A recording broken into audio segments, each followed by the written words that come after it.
I'm so tired of people saying that it's just a movie, it's just a comic book, it's just a TV show. No, it's not. Stories are the building blocks of our culture, of ourselves, even of our own psychology. We are a product of the stories we tell ourselves about our own past and the experiences on a daily basis, but also the stories that we choose to spend time with. What types of values, our feelings, or whatever are they promoting? What types that we like to spend our time around? They're going to shape us. They're going to shape our personality and character, and they're going to shape our perception of the world and the acts and behaviors that we put out into the world. And people don't understand that. They go, it's just a movie. It's just this. I can like and promote whatever I want. Well, of course you can, but you should pay attention to the responsibility that you have. Consume stories responsibly. As a member of society, as a human being, responsibility to yourself. Consider the consequences. You need some balance. You need some certain criteria that is going to make sure you're promoting the right kind of works, or at least have thought through the type of work that this or that story is going to do in our culture, and then make your own decision whether or not that's something you want to support. Consume stories responsibly. Consider the consequences. Consume stories responsibly.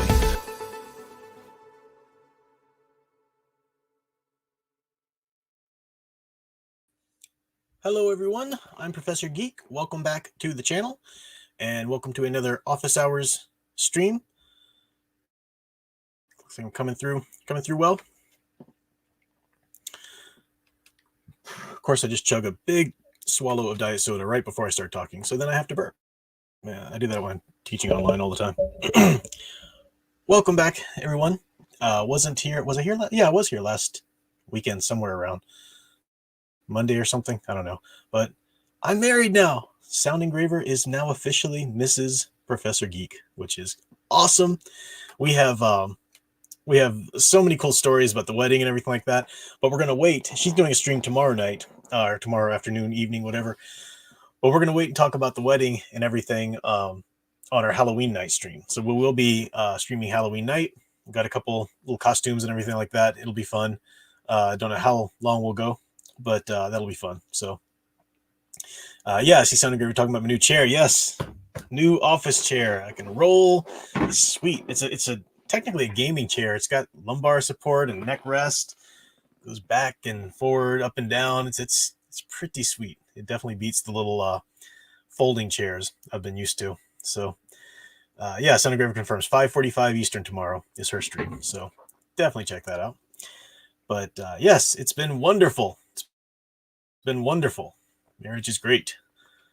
Welcome the chat here in order. Brian Gilmartin was first. Good to see you, Brian Gilmartin. And Simply Coffee came about. Great to see you, Coffee. Don't know if I've seen that name before. Maybe you're another user who changed names, but good to see you either way. Private Eye in Retrospectiva. We didn't do a long honeymoon, Private Eye. It was great. It was an awesome honeymoon. We'll talk about that too, where we went and everything. But it was wasn't too terribly long because we both work, and we were both paid for the flipping wedding, which was enough. We couldn't afford to take off huge, amount of time and everything for a longer honeymoon. But it was great. Darth Enigma, welcome. Final Fantasy fan, thank you, congrats, appreciate that. Ghost Planet Max Inc. 1.0, good to see you. Your mom's birthday is in November. Oh, cool. Well, happy early birthday to your mother. Achol, good to see you there. Darth Dude, I like that name, Darth Dude. Yeah, thank you, congrats. Darth Enigma says, wait, you can't be happily married in a hetero relationship? That's not very progressive of you. I know, right? Take that world. Fazocchio, good to see everybody.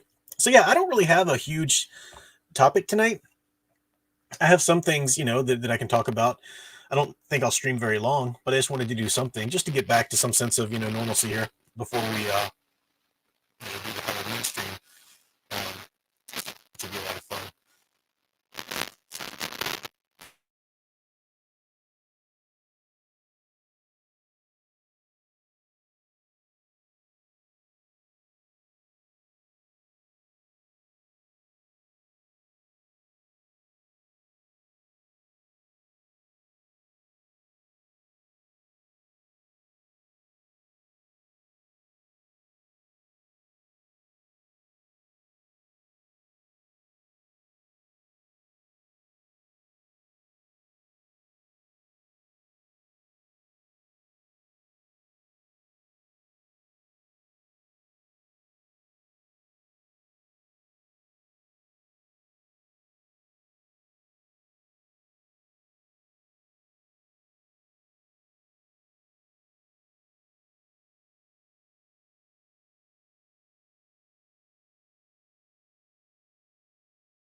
Should be able to hear me now.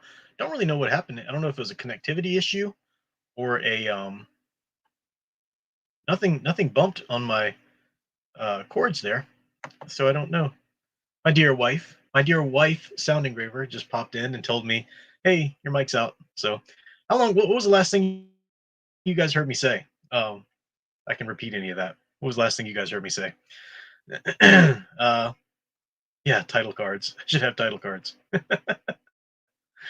Anyway, so I don't know what you guys last heard me say, but it was weird. I keep my streaming over on the YouTube window because I don't like the white glare of StreamYard, which is really a ridiculous feature on StreamYard. You think they'd give you a dark mode on their website. It's kind of stupid that they don't.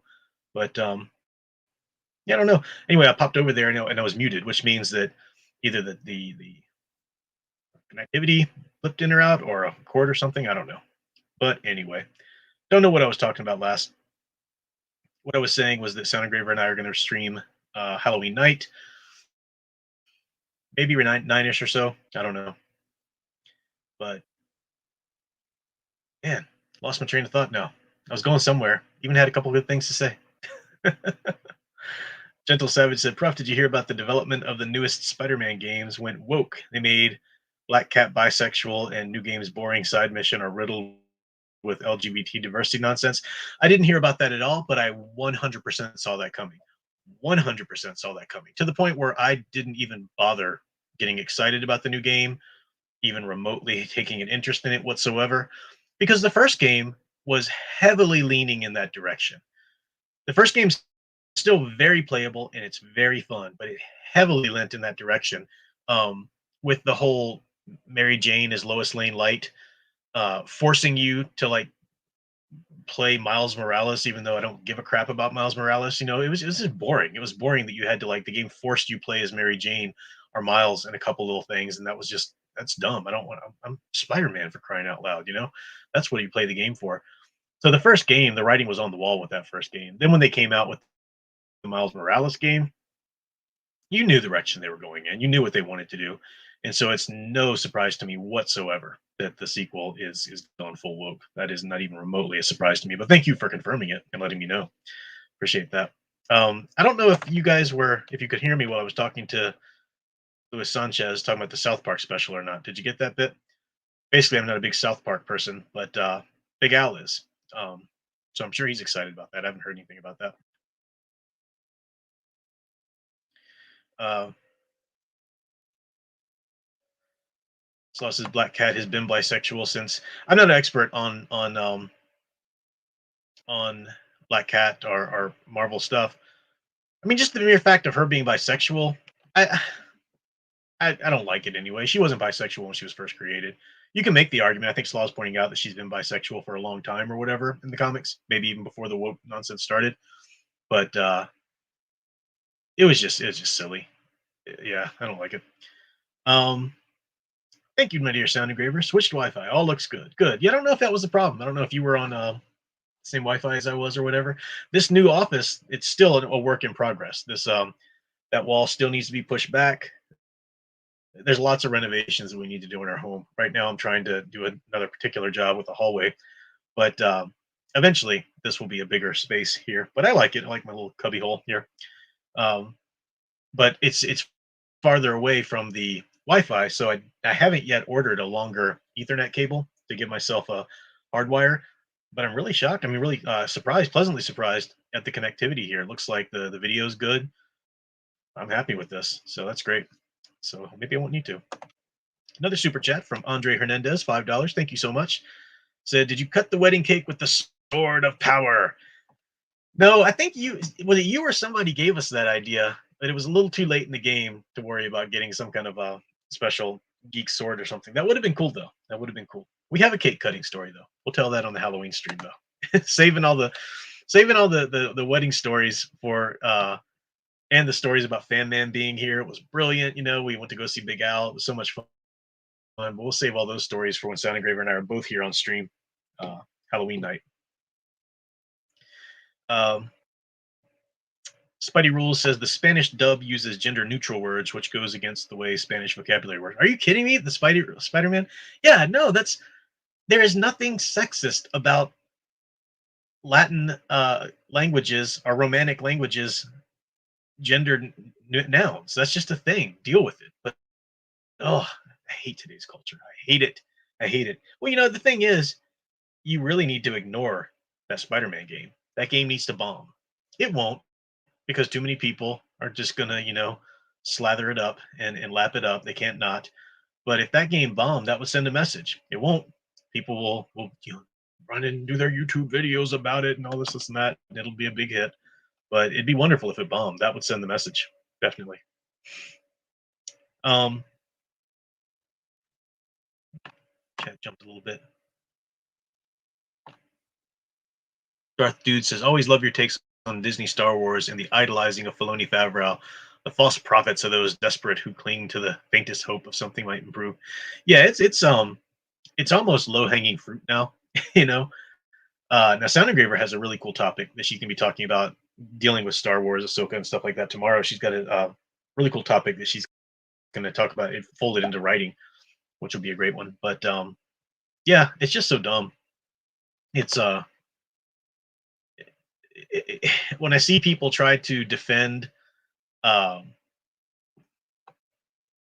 defend Ahsoka, the series, and try to say, see, there's nothing wrong. They still know what they're doing, all this kind of stuff. It's just it's sad now.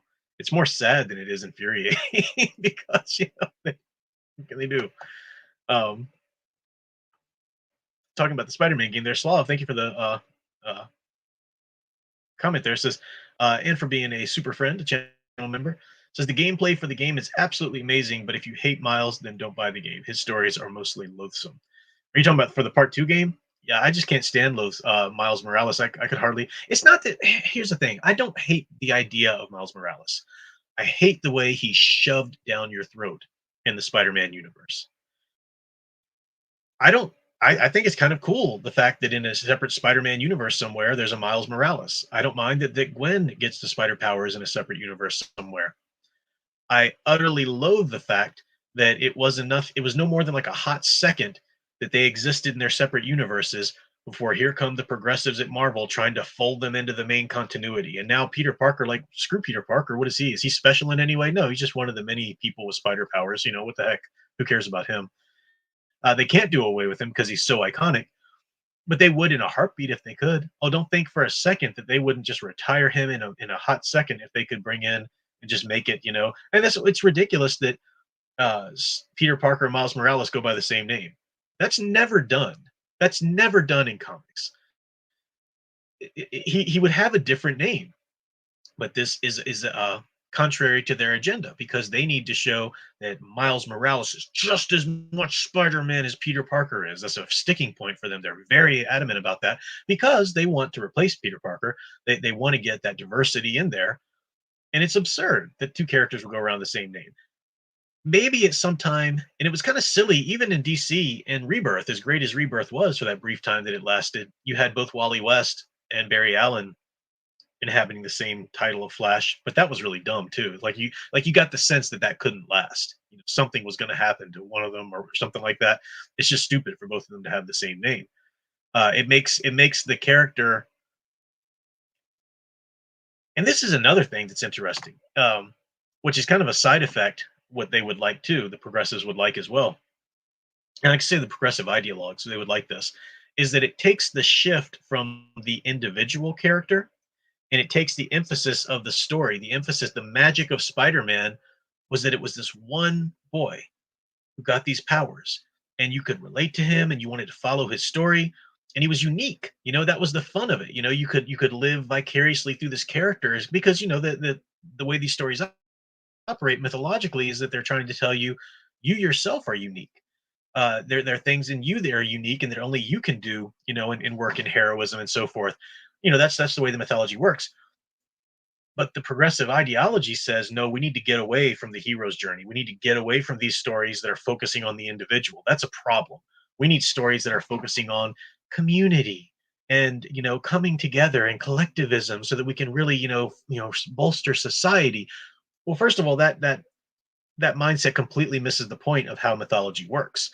You don't listen to a story focused on the individual and become a recluse or become navel gazing, narcissistic. No, that's the inspiration of these stories about individuals is so that you can look at your individual life, which is ultimately all the only thing you have power over to control or change. And then you can say, okay, I'm going to do the best I can as an individual for my community, for my society, and whatever. And then if enough people do that, then suddenly you've got community, you've got all these things. So the stories need to be focused on the individual. They absolutely need to be. But once you start naming just a bunch of different characters the same name, the focus goes away from that individual. Spider-Man's kind of a it's been irreparable. The title Spider-Man and the brand Spider-Man has been irreparably damaged for that sake right now. Because if you talk to anybody about Spider-Man, suddenly you have to specify: do you mean Peter Parker? Do you mean Miles Morales? Um, Not even that. If you do mean Peter Parker, do you mean them in this universe or that universe or this? All these kind of silly stuff where it just doesn't mean anything anymore. Whereas Spider-Man just meant Spider-Man. Yes, there were some different universes. Yes, there were some different things here and there, but it was still Spider-Man. That's what it meant. Um, you don't get that anymore. That's not really that it doesn't have that recognition anymore. Spider-Man as a symbol, the red and blue is still very highly recognizable. It's still highly marketable, but the days are numbered of that because the term doesn't mean anything anymore. It doesn't. We don't even know who it's applying to anymore. Who the name Spider-Man applies to anymore. It's really a sad thing. So yeah, kind of a little sidebar. You got me on a. That's good. Those little tangents are good for these chats. Thank you, Sloth, for these chats that I don't have a big topic on. Yeah, I heard about that Ghost Planet Max. Actually, Big Al just messaged me like a few moments before I jumped on stream that Matthew Perry passed away. And a lot of horrible deaths. Richard Mall passed away yesterday, which is very sad. But he was in his 80s. I guess it was natural causes. I imagine he's in his 80s. Um, but he was so great. Of course, we know him geek wise as the voice of Two Face, iconic voice of Two Face and Harvey Dent and Batman the Animated Series. But he did a lot of other voice work as well. He also just did a lot of acting work. I mean, I grew up with him. He was Bull from Night Court.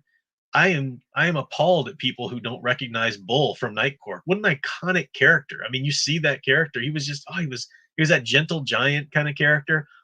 He was great. He was also in The Sword and the Sorcerer.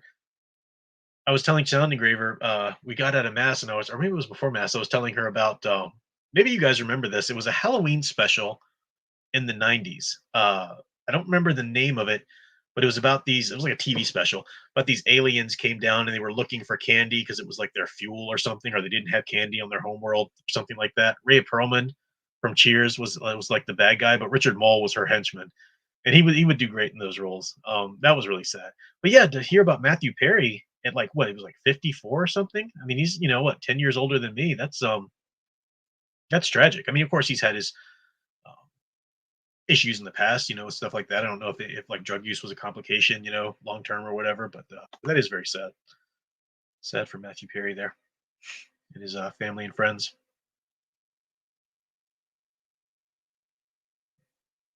Pizzochio Corner said somebody made a video pointing out that Filoni didn't even write Clone Wars. Well, I've been saying that for a while. He's the executive producer, which means his name's going to get listed as a writer, but that doesn't mean you're the actual writer. Sound Engraver was the first to point out to me that he was the first thing he was solely listed on as the sole writer was the Siege of Mandalore, and it shows. The man can't write his way out of a wet paper bag. He just can't. He's awful. He doesn't know. He doesn't understand character development. He doesn't understand story concept and pacing. He's just he got lucky. He's in there slapping his fan fiction around a room, and it's showing. It's definitely showing. People are becoming less delusional, and they're starting to see the light. Definitely. Luis Sanchez for 4.99. Thank you. Said, have you ever heard of Aaron Fisher or Our Movie News? No. The name Aaron Fisher sounds familiar, but Our Movie News, haven't heard of that. What is that? Don't know anything about that.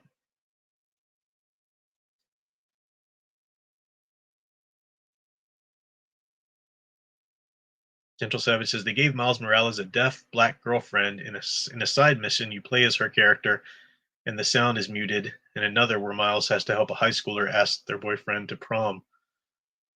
That's dumb.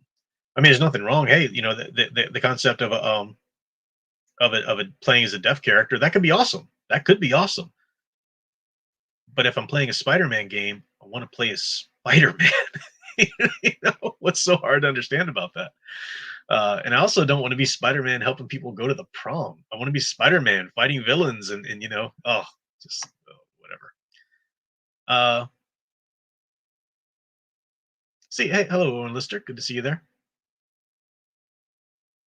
Yeah, Fazocchio Corner makes a good point. What even makes Miles different than Peter? That's the thing too. They've tried to make the character of Miles Morales really just a black Peter Parker or a black Latin American Peter Parker or whatever, because he's got that mixed heritage. There's very little difference in their character or their personalities. He's younger. Okay, I mean he's just a young Peter Parker. He really is. There's no difference in him whatsoever, and it just shows how much they are really wanting to replace Peter Parker. Let's get Peter Parker out of the picture. Uh, yeah, that's what they want.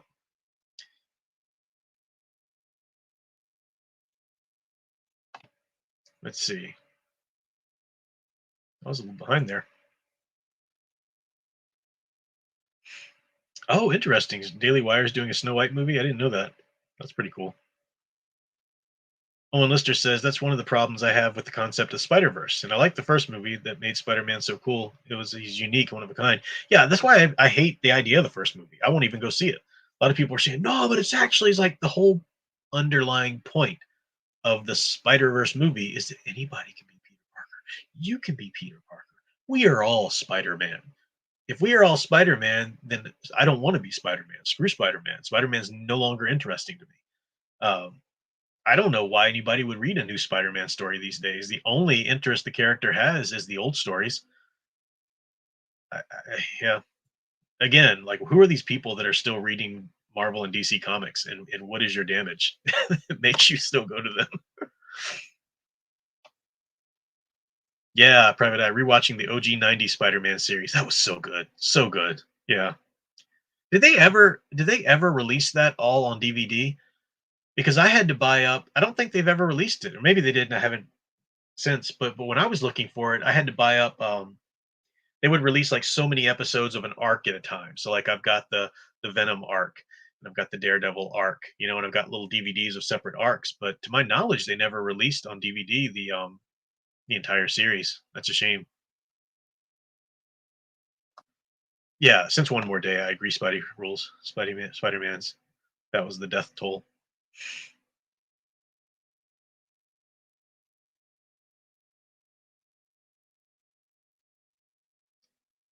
Let's see.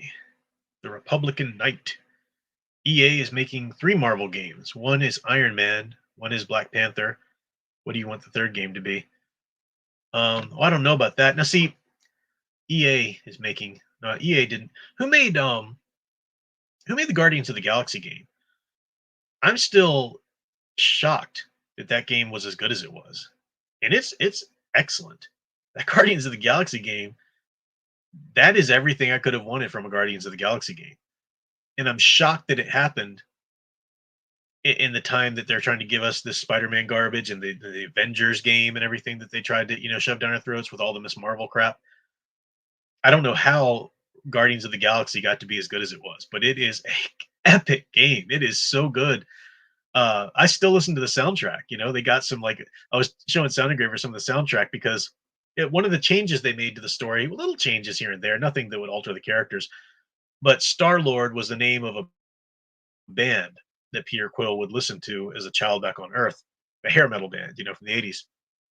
And they got these like old metalheads in a room together to create some of the music that would have been like that. And the idea is that the band was trying to, kind of like an Alice Cooper or a Kiss, kind of like they had a theme, and their theme was like space travel or whatever. So they were called Star Lord. And those guys wrote some amazing songs. They just kick butt. I was listening to those the other day. They're great stuff. And that's the game that doesn't get a sequel, right? Let's rush to make another Spider-Man. Let's rush to make all these other games that we can woke guys or whatever. But they as far as I know, no plans whatsoever to do another Guardians of the Galaxy game, which is crap. Oh yeah, Leia plus size. Richard Mole was in Highlander. I forgot about that. Yeah, the TV show. I'm Duncan MacLeod of the Clan MacLeod. That was good.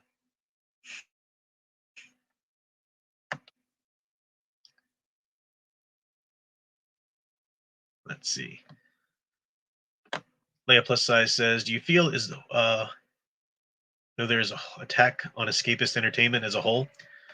Well, yeah, I mean the progressive MO, their methodology is to infest the things that people are paying attention to. Because progressives can't do anything to earn attention themselves. Like attention that like real interest, in story or something like that. They're given over to the ideology, which has overwritten their ability to write, to create story. So this is why you have a lot of great writers who wrote wonderful things in the past, and now this day and time where they're become ideologues, where ideology holds sway, now they're unable to write anything good, it seems. And you're thinking, what happened to them? Well, because the ideology took over, and we're in a time and culture that the is given the ideology full room to breathe. So that's why they can't do anything. So yeah, progressives, they want to preach, and in order to preach, they need your attention, and they want to change, culture, and they want to change things and change your world into what they want it to be. So the way they do that is they see, what are you paying attention to, and then they go try and infest what you're paying attention to and change it over and alter it so it can be something they can preach to you through. That's not even a secret anymore.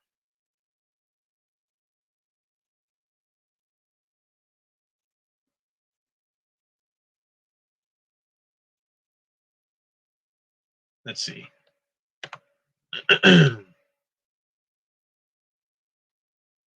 Oh, Spidey Rule says there is a complete DVD set, but it's only in Europe, so it's probably keyed to that region and stuff. Yeah, I mean, in today's day, you could download it somewhere, I'm sure, but I like having my hard copy collection.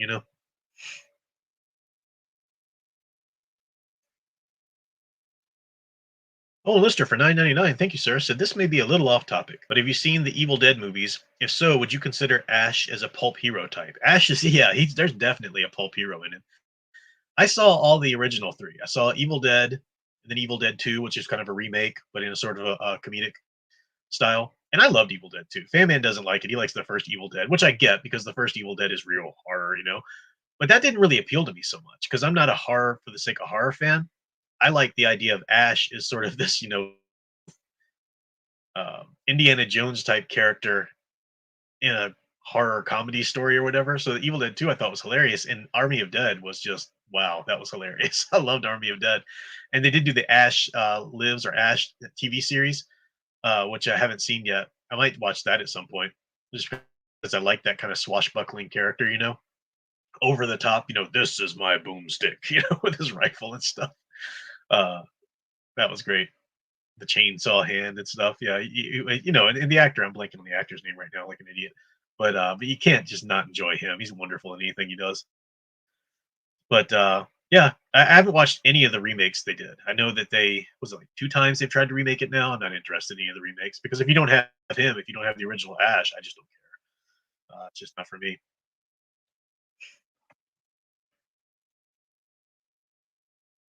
Let's see. Oh, Square Enix did Guardians of the Galaxy game. Well, there, that tells you why it was awesome then. Because Square Enix has just done some great things. I did not know they did that. I was wrapped up in the game. Such a good game. Such good characterizations. And this is, one of the things I thought I might talk about tonight, but I think I'll really delve into the topic for another stream or another standalone video. But so many writers don't they underestimate or they just miss the point at how important characterization is. If you've got the coolest plot in the world, if you've got a well-paced and you've done all this research and you've created this world and you've got just everything planned out and you've got the pacing just right, character development even, if you don't have the characterization, and the characterization is which draws people to the character. The character has to feel real. A character has to feel like somebody they want to spend time with. You have to enjoy spending time with these characters if you're going to stick with the story, especially today with people's waning attention spans. And the Guardians of the Galaxy game took these characters, Star Lord, Groot, the original Groot, Gamora, Drax, Rocket, even Mantis, and I already enjoyed Incarnation of these characters, but that game gave me my favorite incarnations of those characters ever. Now, I'm not an expert on all the comics. I know it took a lot of inspiration from the comics rather than the movies, which is good. But but that was my favorite characterizations of those characters. I love that. People have to want to spend time with your characters. This is one of the things that ideologues can't do. Who really cares about Miss Marvel, Kamala Khan's Miss Marvel? No one. They want you to. They desperately want you to care about her, but no one really cares about her. And they keep pretending that people do. And the ideologues who want to see her as kind of a poster child for their ideology, and they want her to be popular so that their ideology can get out there. They'll pretend that they care about her. They'll pretend that, oh, I love her, she's so great. No, you don't. Even the ideologues don't really love her as a character. They just love her as a poster child. No one cares about progressive ideologue characters because they don't know how to write characters that you really enjoy spending time with. Ahsoka is the most insufferable little biatch, and even people who liked her before or liked this or that take of her are starting to kind of realize, yeah, she's not that great anymore, at least, or whatever.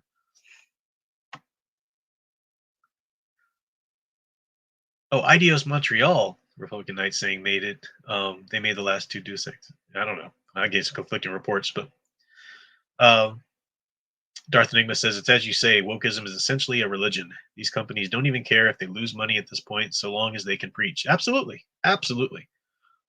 Sound Engraver says the problem too is the hate watchers are forgetting what's good. I've seen cases in which they settle with the bad, thinking is good. Yeah, one of the stupidest comments I ever saw on my channel was somebody said, I have to watch bad stuff so I know what not to write. There's no way you can logically support that. That is the stupidest thing anybody could say. I have to watch bad stuff so I know how not to write. Are you that hard pressed to imagine a poorly written piece? Or I mean, you don't have to seek out bad stuff to know what not to write. It's all around you. You can't help it. In the search for something good to watch, you're going to watch or read stuff that's bad. You don't have to seek out bad stuff just so you know what not to write. That's so ridiculous. And it dulls your sense of what's good. It's kind of like taste buds. You have to build a taste for the good. You have to build a taste for the good. And it doesn't mean that the quality of art is all subject to taste and it's all subjective. No, it is objective in the way that think about food. A meal high in vitamins and low in fat is objectively better for you. It's objectively better for you than the candy bar or the sugary bowl of cereal. Doesn't mean that you can't have candy bars or sugary bowl of cereals from now and then, but if all you do is eat the candy bars and sugary bowls of cereal and so forth, then you're going to deaden your taste buds and you're not going to crave or want the healthy foods that are better for you. Uh, that's exactly what it's like. It's a good analogy there.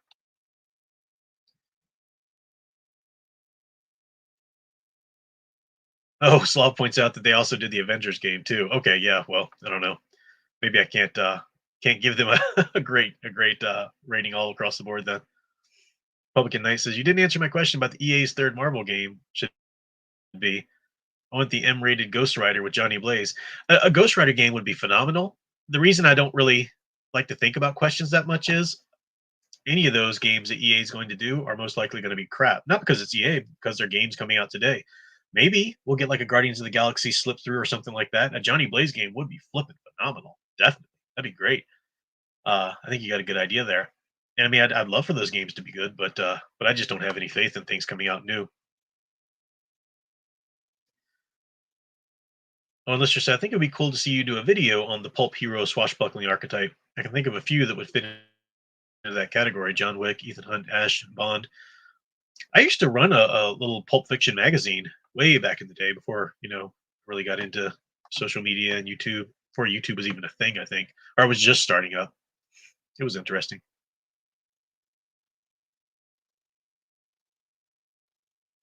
Dr. Y, good to see you, Dr. Y. Says counterfeit hunters learn to tell fake bills only by looking at real money. The same can apply to making stories. Look at good stories only. I know. Yeah, it's just there's no logic to it. But see, people, as I've said, for a number of reasons, they're in this to be able to watch the bad stuff. They need to watch what's current. It doesn't matter if it's a quality piece or not. They need to watch what's current. And if it's new, if the hashtags are relevant, then they'll watch it. And if the people try and say it's bad and this is garbage, they'll get mad. If you dare, like I do, say, hey, you probably shouldn't be watching that. Oh, end of the world! How dare you tell somebody they shouldn't watch something? I have no heart, bro. You're such a stupid herber derber.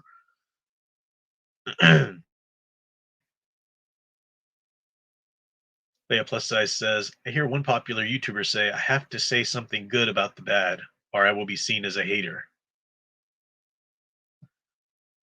Okay, then say something good about mass school shootings. Say something good about, you can't. You're not a hater because you call out crap for being crap. That's ridiculous. But that's wanting to that's caring, and I don't know, I have no idea what YouTuber you're talking about because I don't really watch a lot of the geek YouTubers out there. But that's the mark of somebody who cares about clicks, who cares about subscriptions, who cares about ad revenue way more than they care about being sincere about their opinion in front of a webcam. That's a a definite tell for that.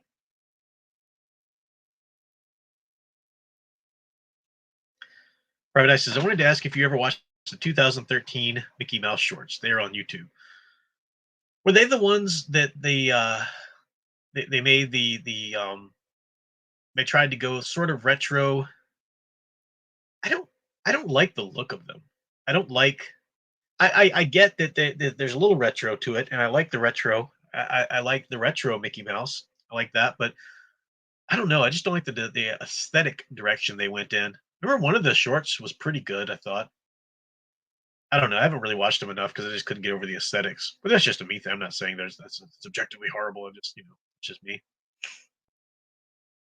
Yeah, Ghost Planet Max. But you have to own that physical media. Have to own physical media.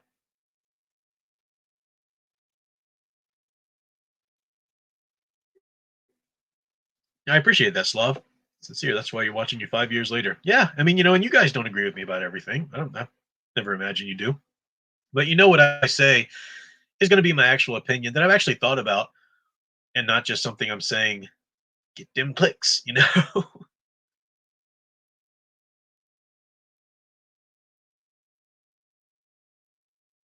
See. Sound Engraver says, "Who cares if people think you're a hater? I get called a hater all the time just because I think a book stinks." To say that. Oh well. Yeah, Sound Engraver got a lot of clap back for daring to criticize Hyperion. I never read Hyperion, but from what she tells me, it sounds awful. I am reading right now. I told her I picked up this book. I was looking for books like it, because I loved Stephen King's It, and then I'm almost done with Floating Dragon, and it's so good. Floating Dragon by Peter Straub is so good. So I thought, what are other books in this vein? So I was looking them up, and I think it's called Summer of Night. Just started it, even as I'm finishing Floating Dragon, but it's by Dan Simmons as well. And I didn't really catch the author was the same as Hyperion, but Sound Engraver was saying that some people are saying his other books are quite good, are different or whatever. So far, it's pretty decent. I like that kind of thing. I like looking at, it's just part of my scholarship too. And I'm not really the kind of scholar or academic that will go in to write academic papers anymore. I used to do that line. I've presented at academic conferences and stuff, but there's really no the audience for that stuff is horrible, and the way you have to write those papers is ridiculous, and it's all for furthering your career in a field that you need to be, an ideologue to progress in. So I just don't worry about that anymore. But podcasts and stuff like that are putting my scholarship out here, and stuff. Or writing my own books. That's really the way to go. And I'm I would love to maybe by next Halloween have sort of a scholarly podcast, a limited series, limited like podcast on Dracula, and have Fan Man help me out with that a little bit because I was looking for some of that this year for Halloween, and there's just not a lot out there that isn't just imbued with the woke nonsense, the feminist theory and the queer theory and all that kind of stuff. Just really trying to, push all that kind of nonsense into the character or the mythos and whatnot. So maybe even something like I don't know what you call it or what the connective thread would be, but those types of stories about an evil in a community that's thriving underground for so many years or whatever, and usually have children have to overcome it in some way, or at least a child be involved or something. But something like it. Um, but Floating Dragon, I think, Stranger Things definitely took their cue from that stuff as well. Santa Gervis said, I came upon a military sci-fi the other night. The main character is likable. Writing is good too. May give it a shot. Interesting. Yeah, I'm sure we'll talk more about that. Sound Engraver and I compare notes to all the books we're reading and stuff. It's just so nice being married to Sound Engraver. She's so awesome. Sorry, had to just throw that out there. um, DFLS Studio says, "What are your thoughts on the DuckTales reboot?" I just never watched it. I didn't hate the idea of it and the things I saw to begin with. The theme song was so weird and subdued. It was just odd. It wasn't anything like the fun original. I don't know. Just love the original so much. I do like some of the ideas I've heard. I mean, I hear that they brought Darkwing Duck into the universe too, and to see Gizmo Duck and Darkwing Duck together, that'd be flipping awesome. But I haven't watched it enough to know one way or the other. Wouldn't surprise me to know it's garbage, but enough people tell me it's got some merit to it. Who knows?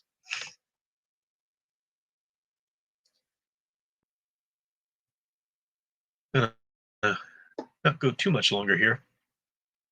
Final Fantasy says, I've seen your video on sentence structure many years ago. What is your advice on writing prose? Oh man, can't just give you one piece of advice on writing prose. Here's if I had to give you one piece of advice on writing prose, read your work out loud. And once you've read your work out loud, read it out loud again. And once you've read it out loud again, read it out loud again. Never stop reading your work out loud. That is so key. And it's so hard to drive through people's heads that this is necessary. You might feel silly when you're reading your work out loud, but you will catch so much. In terms of like grammar and typos, sure, because you're forcing yourself to vocalize what's on the page and you're going to hear it rather than just seeing it there and then glossing over it, mentally, because you know what you meant to write. So your mind's just going to kind of automatically edit as you're reading it. But really, really hearing it out loud, what you're also going to hear when you read it out loud is the flow of the prose.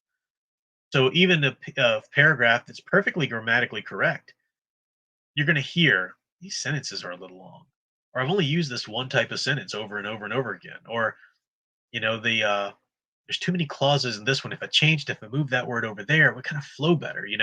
And then you might say, well, what's the point of reading it out loud if I'm writing this for other people to read quietly to themselves? Is a huge point, because even people reading something quietly to themselves, especially if they didn't write it, you're connected to the reading, to the piece of writing because you wrote it. But if you get a book that you didn't write, you're going to hear it even out loud in your head a little bit. The way we read, the way we internalize the words and the information is we kind of hear it in our sort of internal monologue. And if the prose it flows nicely, if it's something that could be read out loud quite well, then we'll be able to wrap our minds around it a lot easier. So I mean, yeah, I'm a writing professor. I can sit here and talk for hours about writing prose. But if you wanted to, like, one quick tip, read it out loud. Never stop proofreading your stuff out loud. It's so important.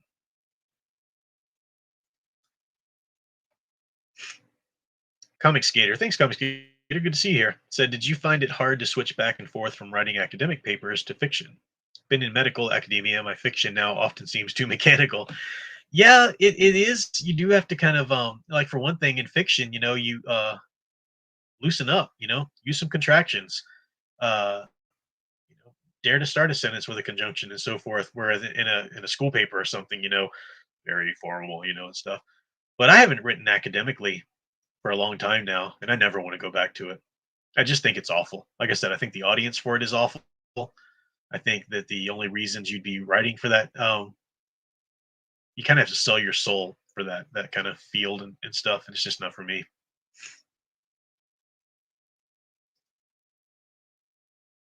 Republican Knight says, "Do you think a GR game or movie being pro-Christian would be controversial for Christians and atheists. Jesus really, literally protects him in the OG '70s comics from Satan. GR, I'm sorry, Ghost Rider. Oh, Ghost Rider.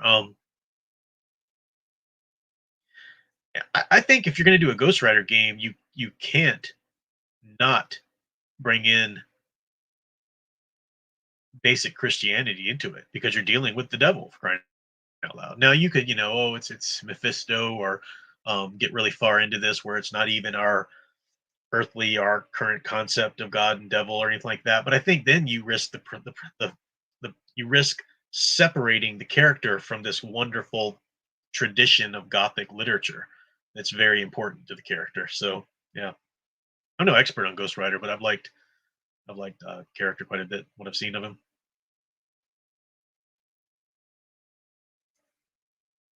Let's check the time here. Gonna have to wrap up in a moment here. Owen Lister says, as a Christian, how do you write a story or dialogue intended for an older audience, teens to young adults, without resorting to harsh language, gory violence, and sex? Dialogue, I believe your characters need to sound like those characters need to sound. Okay. I don't think I think you're writing, all of a sudden you're writing like the Left Behind books if you're going to censor your characters. If your character is a horrible person who uses horrible language, then if you're writing him in a conversation, then that language has to be there. Now, that's a separate thing though. Do you need that character in your story? Do you need that character talking about this thing in your story? These are separate questions.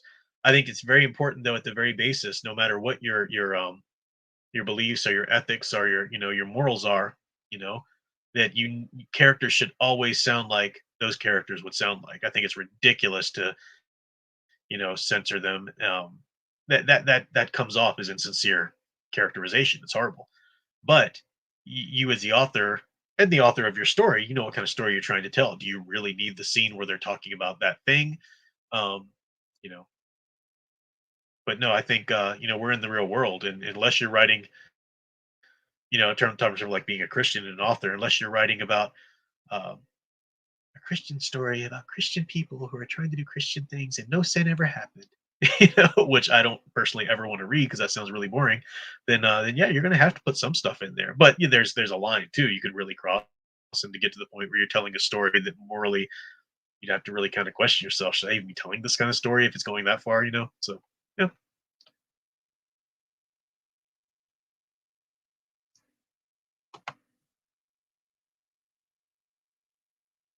AL, good to see you. AL says because people are not discerning. My cousin took her kids after I warned her about the problems with the movie. She laughed it off. They were too young to understand anyway. I don't know what movie you're talking about. Maybe Barbie or something.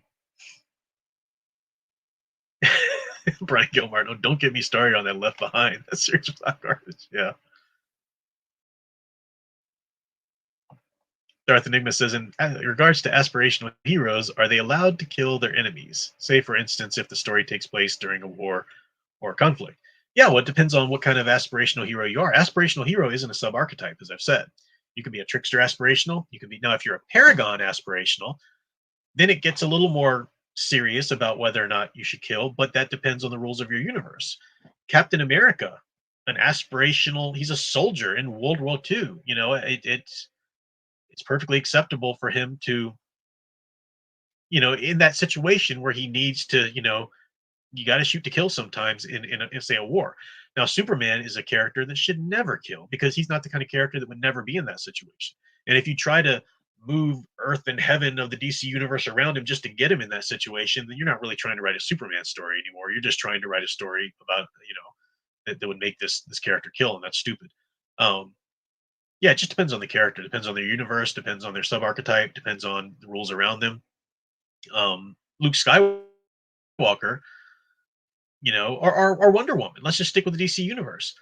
Wonder Woman can kill if need be, but there's a great line that I always quote. She said, "Before you kill, wound. Before you wound, try to talk. Before try to talk. Do this. Basically, before you've raised a hand against anyone, make sure you first extended it.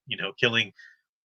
In a case of Wonder Woman, should be the last resort at every stage because she's a warrior. She's an Amazon. That makes sense that she can, go that route if need be, but that's something that any aspirational hero should never do lightly and should always be sort of a last result. But some of them, depending on their surroundings and sub archetypes, can do that.